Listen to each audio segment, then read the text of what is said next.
Good evening. Stefan is on assignment this week. Can we begin with a Via Rail trip that turned into an overnight ordeal for dozens of passengers? A mechanical failure and an attempted rescue left trains and passengers stranded in Brockville for hours. The train left Toronto around 6:30 Wednesday night, bound for Ottawa, but it got stuck just outside of Brockville station. It didn't arrive to the station until around 3:30 in the morning. And as CTV's Caitlin Wilson reports, passengers didn't get to Ottawa until noon today. After nearly 17 hours of travel, Jade Schofield is finally in Ottawa. I am exhausted. I am excited to get to a hotel and sleep. She left Toronto just before 7 Wednesday night, expecting to arrive by 11 p.m. But 2 hours into her trip, the train came to a halt just outside of Brockville, stopping to help another train that had broken down because of a mechanical failure. Through that, we found out that train had actually been sat there for a number of hours with no light, no heat, no washrooms, and it was a Toronto-bound train. At one point, 3 trains were involved. Those traveling to Ottawa all ended up on one train that hooked onto the stalled train and pulled it to Brockville station several hours later. But then there was an issue with disconnecting it, so we ended up stranded essentially, and of course blocking the tracks. And with engineering crews at the end of their shift, passengers say they had no choice but to wait. I think it was just being left in the dark that irked people the most. Sophie LaBelle was also on the train. She says people tried to sleep with no blankets or pillows and no clear timeline. There was a sense of camaraderie and people were trying to sleep on the floor and they did bring slacks. It's just the absolute lack of transparency. By morning, with no available buses, passengers were told to find their own transportation, but then Via Rail managed to get them on a regularly scheduled train, arriving in Ottawa at noon.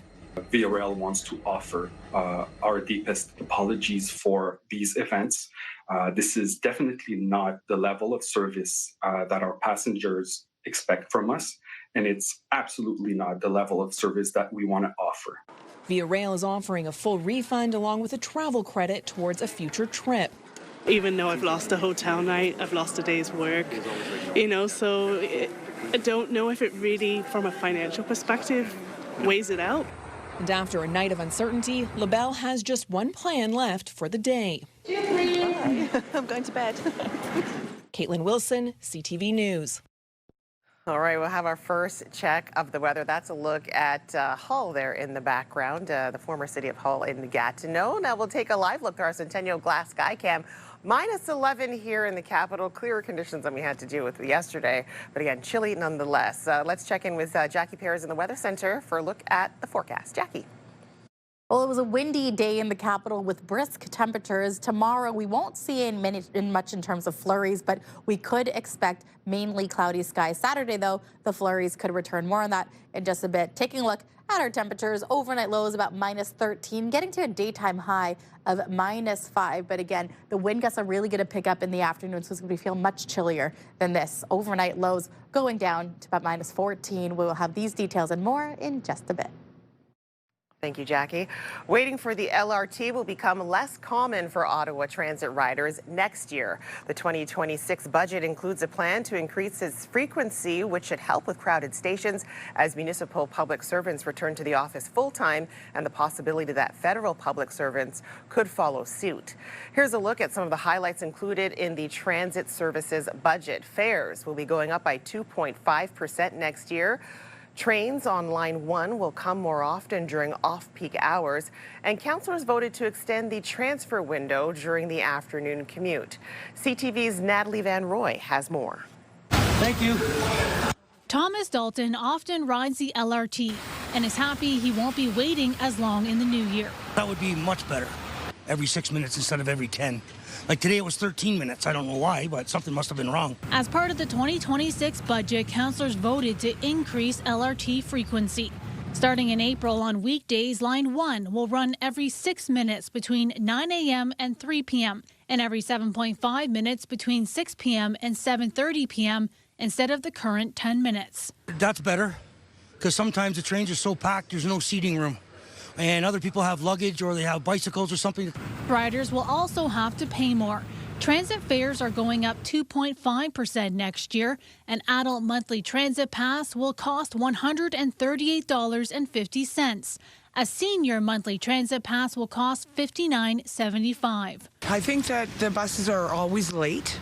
I think that they should be giving us a cut in the price. I do think it might be an issue with the adults going up, especially if downtown Ottawa wants people to use public transportation more rather than driving around. The average adult fare is raising by 10 cents per adult ride.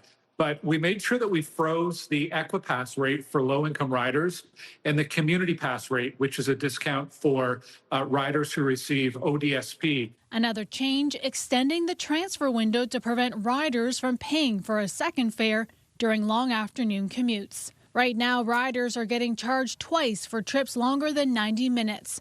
But starting Canada Day, that will be extended to 105 minutes between 3 and 6 p.m. on weekdays. And also new, riders under the age of 18 will be able to ride for free on weekends and holidays. Still, some councillors say more can be done. The reliability of bus service in the city does not meet our standards, does not meet any benchmarks. Natalie Van Roy, CTV News. 4 Ottawa residents are facing charges after a 10th-month investigation into international drug trafficking. The RCMP says people were using Canada Post to ship illegal drugs across Canada and to more than a dozen countries. Officers searched a home in Finley Creek in October and seized a large quantity of drugs. The U.S. Department of Homeland Security and the Canada Border Services Agency were also involved in the investigation. As notices go out about public service layoffs, one department is at the heart of the federal government's growth plans. Canada is pledging billions of dollars in defense spending in the coming years, and local officials are hoping the National Capital Region will become the country's defense innovation hub. CTV's Tyler Fleming reports. Primarily on the internal organs in the core of the body. The bomb suits and robots made here serve a single mission, protecting the operator. It's incredibly rewarding. Our motto is together we save lives. And we live by that motto every day when we come to work. 2 Ottawa companies, Medenge and Dicor, long-standing Canadian success stories. Once startups, now battle-proven businesses with products used worldwide by border agents, police and military. You touch all the elements of engineering, all within the same sort of ecosystem of the Ottawa area. As threats evolve, so do they, developing world-class technologies locally. Suits like this and the R&D that goes on to create them here is exactly why the National Capital Region wants to be Canada's defense hub, linking government, investors, and industry to create technology and suits that protect people, the nation, and the world. It's going to back up away from me. Area X.O is a prime example, a high-tech test site where companies converge to build tomorrow's technology today. Antenna arrays. And as the region pushes to become Canada's defense hub, Ottawa is also looking to become the location of a new global defense bank. It's modeled on the World Bank. We are the ideal home.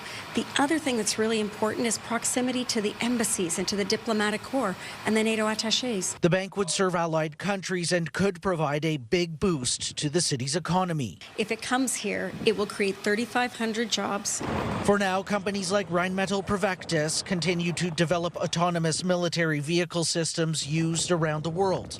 And it happens right here. It does make sense for us to be here in Ottawa, just to be that close to these decision makers that really drive the innovation process for defense. Tyler Fleming, CTV News. The Canada Review Agency has been getting tons of complaints from Canadians frustrated over call wait times and delays. After being given 100 days to fix the problem, the agency says it has made substantial improvements along the way. The CRA says it's proud that the number of calls answered went from just 35% to its goal of more than 70%. The 100-day service improvement plan focuses on 4 main priorities: improving call response, expanding digital self-service tools, fixing root problems, and modernizing services. Members of Parliament are officially on holidays. The House of Commons rising for a 6-week break today, 1 day earlier than expected. It has been a gigantic bait and switch. While Mark Carney copies my words, he doesn't put them into practice. We've cut taxes for Canadians. We've made life more affordable. I think the country's moved a long way since the election. The House won't be back until January 26th. Any outstanding business will be on hold until then. The Liberals are insisting it was a productive fall session, but the opposition says little was passed. That's crazy. It's not acceptable. I think it's acceptable when you look at the tremendous amount of legislation that we were able to drive forward. And at Queen's Park, today was the final day of the fall session. MPPs won't be back in the legislature until March 23rd after sitting for only 51 days this year. The opposition is criticizing the Ford government for the extended break, which comes as questions continue over the government's controversial Skills Development Fund. This is absolutely a destination for winter activities. We have one of the best ski networks in all of North America. Well, coming up, another dump of snow is adding to what was already a great base for cross-country skiers this early in the season. CTV's Peter Sperling was out and about today checking out the ideal December conditions. Applications for the latest batch of FIFA World Cup tickets started today. Fans can now apply to watch specific matches, but they won't be guaranteed tickets in the random selection draw. That closes on January 13th.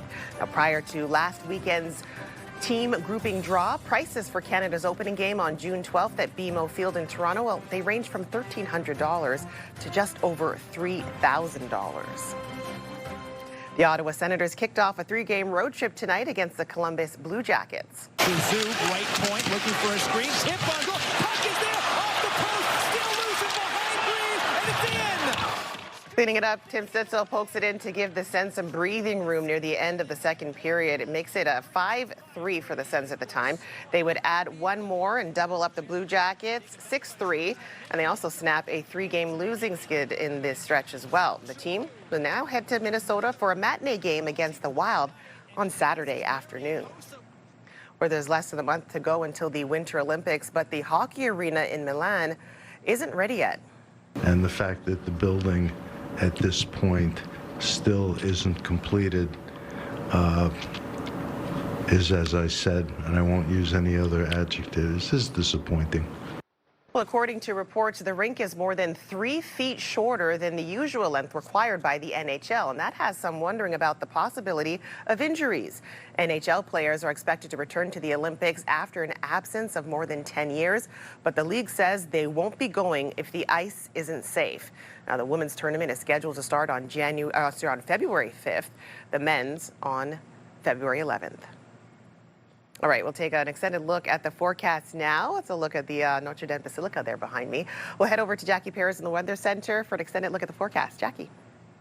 Well, the temperatures are dipping into these overnight hours compared to yesterday, -14, but it's going to feel more like -20 when you factor in the wind chill. We are getting a break, though, in the flurries and snowfall, where we will have mainly cloudy skies for our Friday, getting to a daytime high about -5. But at some points throughout the day, we could see wind gusts to up to 50 kilometers per hour. So make sure you bundle up and stay indoors as much as possible. Now, taking a look at tonight's lows across the region, -11, -12 for really most of eastern Ontario. Slightly warmer in Montreal, where temperatures overnight lows will be about -9. Tomorrow's daytime highs, most of this area will be hovering around -5. Kingston, as well as Trenton, sitting around -1, so a little bit warmer down by Lake Ontario, -6 in Mont-Tremblant, and -5 in Montreal. So these are what the conditions will look like in the next 48 hours, where we will have mainly cloudy skies for our Friday. We may see a little bit of sunshine in the early part of the morning, but for the most part, expect cloudy skies to end off our work week. Saturday, though,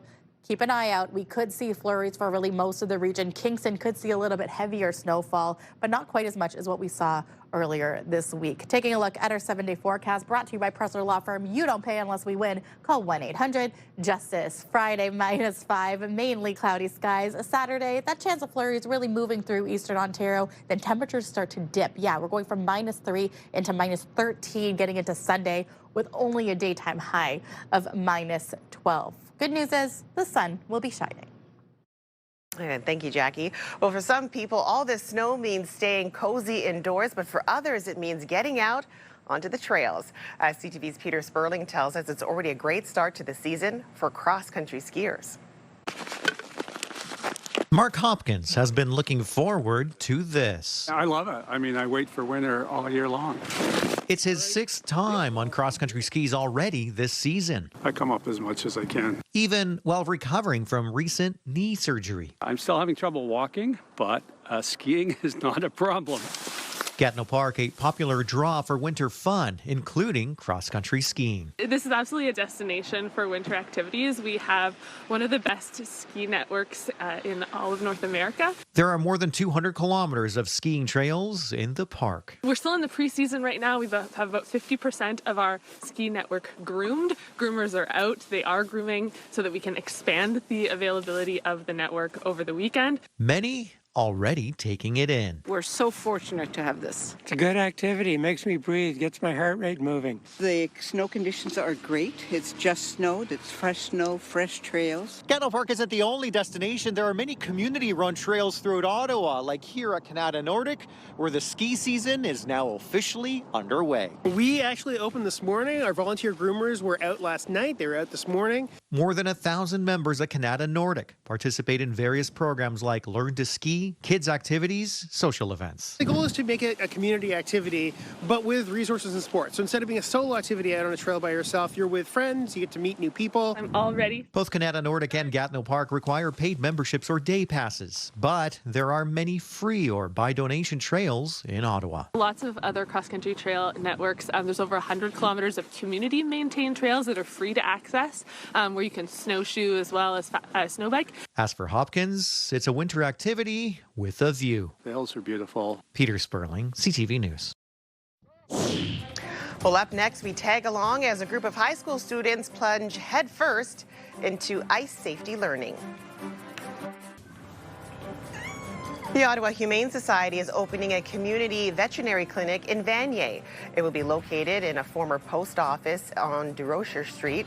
Starting in 2027, the Humane Society is now accepting donations to cover the $9 million cost for the new clinic.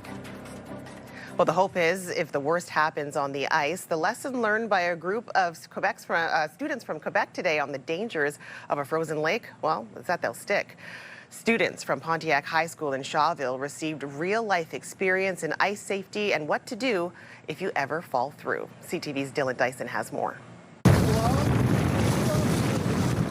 It's out of the classroom and into the deep end for students at Pontiac High School in Shawville. It was a bit cold. It went through right here, so it went down a little, and I was like, oh, burr. But it was funny because when the water comes up, it compresses you, and it's not what you expect. These grade 10 and 11 students enrolled in firefighting and outdoor education classes, receiving real-world training in ice safety and cold water rescue. Ice safety is such an important issue in this area. All these students at some point in the winter are probably going to go out on the ice, whether they're ice fishing or snowmobiling. One of the kids just asked me as soon as we stepped out here, he started getting into snowmobiling questions because, you know, him and his grandpa are around snowmobiling all the time. Grade 11 student Faith Hamilton appreciates the opportunity to get outside of the classroom. I think this is actually amazing. It is so fun to actually learn a skill that we can put into use, especially in our area, with so many activities like snowmobiling, ice fishing, all this sort of things. Things happen like in a second, so it's great that I can learn this just in case. From learning about ice thickness, safety tools, and what to do if you fall in, they are lessons you can't learn behind a desk. I find it's probably going to be helpful. Knowing what I get into is probably going to save me once or twice. Wow, sledding, ice fishing, anything on the ice, usually. They have the opportunity to live in this amazing area with all these lakes and rivers, but to understand where the real risk is versus what we could do safely. And when students graduate, they are skills that can benefit the community. It's just a great way to make sure that this region has volunteer firefighters, because that's all the towns around. That's what we rely on. So now we're going to have a group of students graduate next year with the certification to be able to become volunteer firefighters. Dylan Dyson, CTV News, Shawville. We used to wait an hour or two. Now it's, under half an hour and usually under 15 minutes. Well, after the break, we'll share the details on how a pilot project is improving taxi service for wheelchair users here in Ottawa. 'Tis the season to lend a helping hand, Ottawa. Join us for the CTV Your Morning Ottawa Food Drive on Friday, December 12th. We're teaming up with the Ottawa Food Bank to help our neighbors this holiday season. Drop off your non-perishable food items at 87 George Street or make a monetary donation, allowing the Ottawa Food Bank to buy what's needed most when it's needed. CTV Your Morning Ottawa Food Drive, December 12th, proudly sponsored by Doyle Saluski. The Bell Media building is lit up bigger and brighter this year, all thanks to our friends at Christmas Decor from Nutrilon. Well, it's fairly easy to call a taxi in the city, but it can be difficult for those who need an accessible one. Now, wheelchair users in Ottawa say they're seeing dramatic improvements in service, with wait times cut in half because of a city pilot project. CTV's Dave Charbonneau explains. This is a really nice wheelchair. Sheila Brown has been using a wheelchair since 1987 and says getting a reliable ride has always been a challenge. We used to wait an hour or two. Now it's, under half an hour and usually under 15 minutes. She says accessible taxis are a completely different experience from what she's used to with Paratranspo. The accessible taxi is far superior as far as service. Paratranspo tries to put as many people on a bus as possible. So even though they booked it with Capital, we still put it on Blue Line. And the new model uses a centralized dispatch system that pushes calls to multiple fleets across the city, making it easier to match a driver with a rider quickly. So when the power is off, that means the wheelchair can't go back. The user pays the standard rate charged by the taxi companies. To go to the Civic each day, I was running about $20 to $25. As soon as somebody is close, we make them accept it. They're not allowed to reject it. They're not allowed to decline. A city-approved pilot project is backing the service with financial incentives, including a $15 payment to drivers for each accessible trip. And what type of wheelchair do you have? And the calls are shared across companies to maximize availability. When we get an accessible call, it doesn't stay just on one fleet. We add it to Blue Line, Capital, and Westway, so it opens it up to all the vehicles. Riders like Sheila and Ian Brown say that kind of flexibility has made a big difference in the level of service they receive. They help me with the bags. I've usually got four or five bags on my walker. My wife's purse, my bag, and another bag for something else. Yeah. But on general, they're all happy.